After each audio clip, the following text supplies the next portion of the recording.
Historia de la Orden Franciscana Seglar y su regla.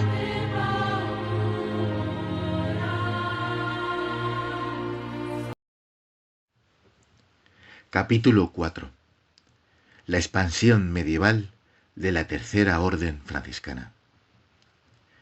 En el capítulo anterior contemplamos cómo San Francisco ofreció a sus penitentes una forma de vida profundamente evangélica, expresada en su carta a los fieles, y cómo esta experiencia fue encauzada jurídicamente a través del Memoriale Propositi. Ambos textos, aunque diferentes en tono y finalidad, el primero más espiritual y bíblico, el segundo más normativo y estructural, reflejan una misma intención: formar un pueblo de penitentes que vivan según el Evangelio, en su propio estado de vida. Si bien tanto la carta a los fieles como el Memoriale Propositi comparten la finalidad de orientar a quienes desean vivir en penitencia según el Evangelio, sus enfoques revelan una notable diferencia en origen, tono y propósito. La carta a los fieles, escrita por San Francisco, no fue concebida por una regla jurídica, sino como una exhortación espiritual nacida de su experiencia de conversión. Su lenguaje es bíblico y profético, entretejido de referencias a la Sagrada Escritura, y se dirige directamente al corazón, no al comportamiento externo. No impone normas, sino que enciende un fuego. Llama a amar a Dios, a vivir la caridad y a dar frutos de penitencia desde una unión íntima con Cristo. El Memorial Propositi, por el contrario, surge del deseo de la Iglesia de regular jurídicamente un movimiento creciente y plural. Se trata de un documento canónico redactado por el cardenal Ugolino, futuro Gregorio IX, que responde a las exigencias del Concilio Lateranense IV, año 1215, de estructurar las formas de vida penitencial. Su lenguaje es normativo, establece prácticas comunes, ayunos, oraciones, abstinencia. Regula comportamientos sociales sobre la vestimenta, la renuncia a cargos públicos o a aportar armas, y fija criterios de pertenencia. Si la carta de Francisco comunica el alma viva del carisma, el memorial se encarga de construir un esqueleto que permita su desarrollo sin deformaciones. Ambos textos no deben enfrentarse, sino comprenderse como complementarios. El uno garantiza la fidelidad al espíritu, el otro protege la forma y el orden necesarios para crecer sin perder el rumbo. Tras el Memorial Propositi, la Orden de los Penitentes Franciscanos conoció una rápida expansión en los siglos XIII y XIV. Hombres y mujeres de todas las condiciones sociales, nobles y plebeyos, clérigos y laicos, se sintieron atraídos por el ideal evangélico vivido según el espíritu de San Francisco.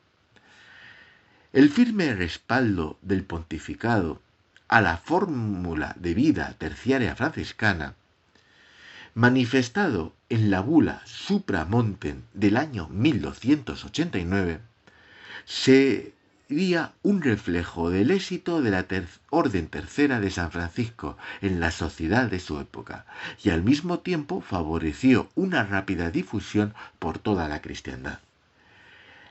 En nada se manifiesta la magnitud del movimiento franciscano en el siglo XIII como en la propagación e importancia alcanzada por la orden de penitencia.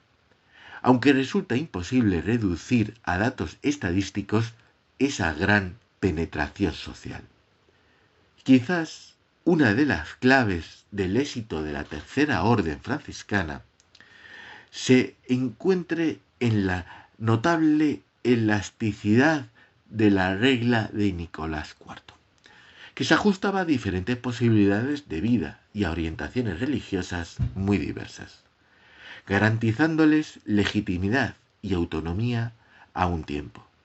Los laicos encontraron en ella la posibilidad de pertenecer a una orden religiosa en cuanto tal y de asumir un tipo de vida religiosa reconocida y aprobada, que se podía poner en práctica en la propia casa, en la familia, realizando las propias labores de trabajo y disponiendo de los bienes propios. Los terciarios franciscanos quedaron así enmarcados en una dimensión de conciliación entre la vida religiosa y el mundo. La orden de la penitencia abría a los laicos un espacio de compromiso evangélico activo, sin imponer la pobreza o la renuncia absoluta a los bienes, aunque algunos, por opción personal, eligieran vivir una vida más radical. La mayor parte de los terciarios franciscanos de los siglos XIII y XIV vivía en sus casas con sus familias, vestían una túnica talar modesta y severa y desde el año 1396 podían llevar el cordón franciscano como símbolo de su pertenencia. Las fraternidades de penitentes, con estatutos propios, se organizaban con gran variedad, sin una estructura uniforme general. Mientras tanto, crecía también el deseo de algunos terciarios de fundar comunidades regulares. Desde el ejemplo de Santa Isabel de Hungría a Santa Margarita de Cortona, surgieron comunidades dedicadas a las obras de misericordia, que a lo largo del siglo XIV se asociaron en congregaciones con superiores propios, aprobados por obispos o la Santa Sede. No obstante, una parte significativa de los terciarios siguió viviendo en el mundo, desarrollando una notable labor en la sociedad. En muchas ciudades italianas, los terciarios franciscanos recibieron encargos de responsabilidad civil por ser considerados personas de alta confianza y competencia. Sobre todo, desplegaron un importante trabajo social y caritativo: cuidado de enfermos en domicilios, dirección de hospitales, creación de escuelas gratuitas, acogida de pobres y peregrinos y rehabilitación de mujeres marginadas. Su labor de misericordia dio enorme popularidad a la Tercera Orden y atrajo a personas de todas las clases sociales, tanto nobles como artesanos, clérigos y mujeres humildes. Sin embargo, el notable crecimiento de la Orden Tercera planteó también problemas jurídicos. Los terciarios gozaban de privilegios como la extensión de impuestos y del servicio militar, lo que provocó tensiones con las autoridades civiles. A finales del siglo XIII empezaron a ser reconocidos como parte del estamento clerical, lo que generó descontento tanto en el poder civil como en el clero secular. Además, la orden de la penitencia no escapó a la sospecha de herejía. Algunas fraternidades fueron acusadas de albergar herejes o de vincularse a movimientos disidentes como los Fraticelli. Aunque muchas de estas acusaciones fueron infundadas, la Inquisición intervino en varios casos. El siglo XIV resultó devastador para Europa con la aparición de la peste negra y el cisma de Occidente. Estos acontecimientos afectaron duramente a la vitalidad de la Tercera Orden, provocando una notable disminución del número de miembros. A pesar de todo, el siglo XV trajo un cierto renacimiento gracias al impulso de los predicadores observantes franciscanos.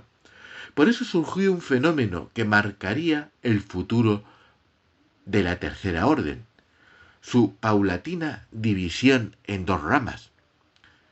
Por un lado, los terciarios seglares que vivían en sus casas, por otro los terciarios regulares, que formaban comunidades claustrales y emitían votos religiosos.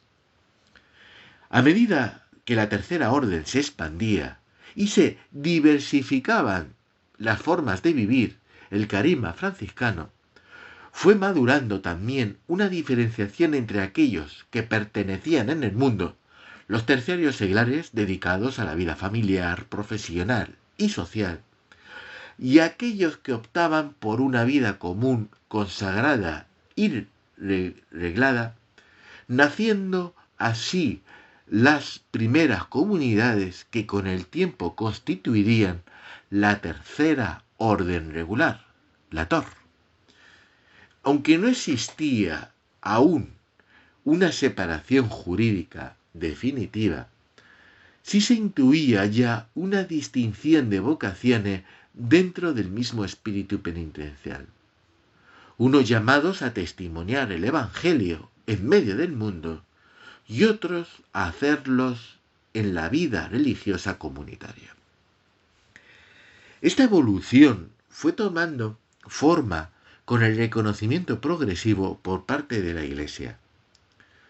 Los grupos regulares comenzaron a ser agrupados, reformados y finalmente reconocidos como rama autónoma. La tercera orden regular de San Francisco, mientras tanto, los hermanos y hermanas seglares continuaron su camino dentro del mundo como fieles testigos del Evangelio desde la vida ordinaria, lo que más adelante recibiría el nombre de Orden Franciscana Seglar. Esta división, aunque ya perceptible, no se formalizaría canónicamente hasta principios del siglo XVI. Pero los signos estaban ya presentes. La vida laical y la vida religiosa comunitaria comenzaban a distanciarse. Así terminaba el gran capítulo medieval de la Tercera Orden, dejando sembradas las semillas de su futura evolución, que continuaremos en el próximo capítulo. Paz y bien.